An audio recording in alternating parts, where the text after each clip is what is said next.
Introductory note: Thomas Hobbes was born at Westport, now part of Malmesbury, in Wiltshire, England, April 5, 1588.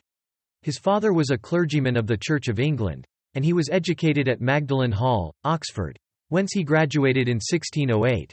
From this time till 1640 he was, with a short break, a member of the household of the Earls of Devonshire, acting as tutor and secretary, and travelling on several occasions on the continent as companion to the second and later to the third Earl. He made the acquaintance of many of the leading philosophers and scientists of the continent, including Descartes, Gassendi, and Galileo. He is also reported to have acted for a time as amanuensis to Bacon. On the meeting of the Long Parliament, Hobbes fled to Paris, afraid of what might happen to him on account of opinions expressed in certain philosophical treatises which had been circulated in manuscript. While abroad he published his De Cive, containing the political theories later embodied in his Leviathan.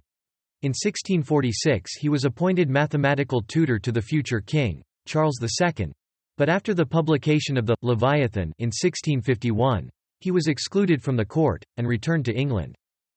The rest of Hobbes's life was spent largely in controversy, in which, especially in mathematical matters, he had by no means always the best of the argument.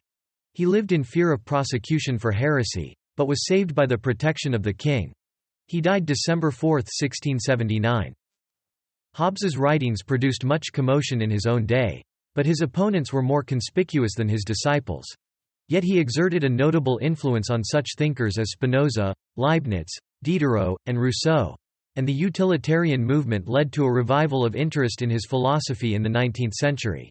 He was a fearless if one-sided thinker, and he presented his views in a style of great vigor and clearness.